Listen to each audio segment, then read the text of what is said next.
After 7 weeks being held captive, this video, filmed by Hamas, was the first glimpse the world had of some of the hostages in Gaza. Some of the Hamas fighters, dressed in military fatigues and wearing balaclavas, helped the hostages out of a car and into the care of the Red Cross. They looked uncertain, dazed, but physically well. As the hostages left Khan Yunis in Gaza, they were cheered by Palestinians at the side of the road. Two peoples at war, but the relief of a ceasefire at last, evident on both sides. After 48 days in captivity, the hostages crossed from Gaza into Egypt and freedom. Among them, 13 Israelis, 10 Thai nationals, and a Filipino. From the Rafah border, they were driven the short distance into Israel, through the border fence, back onto home soil, and into the hands of the Israeli military. Among the 13 Israelis released were 9-year-old Ohad Mundar and his mother Karen and grandmother Ruth. Her husband is still thought to be in Gaza.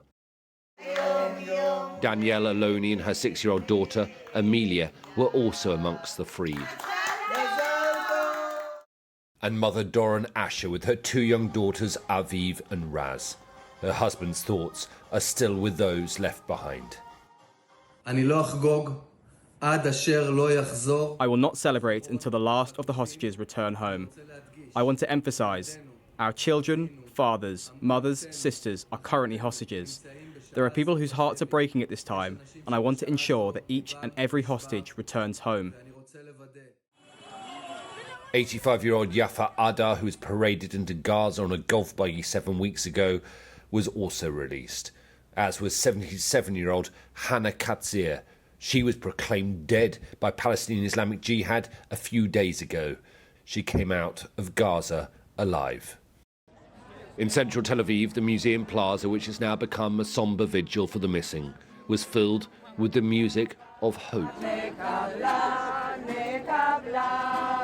After 7 exhausting weeks of desperation, they danced as the news came through.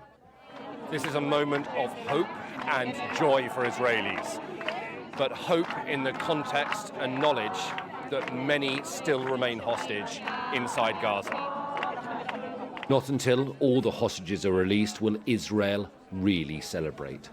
Until then, there are many families still waiting for their own Freedom Day.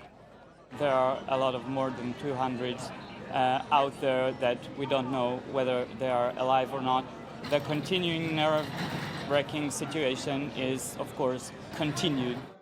On board the Israeli military helicopters waiting to fly the hostages to hospital were children's ear defenders and mobile phones for the hostages to immediately call their relatives.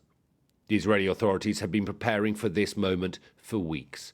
Many of the hostages will come out with no idea what happened. Family homes have been destroyed, and children will be told that they are now orphans.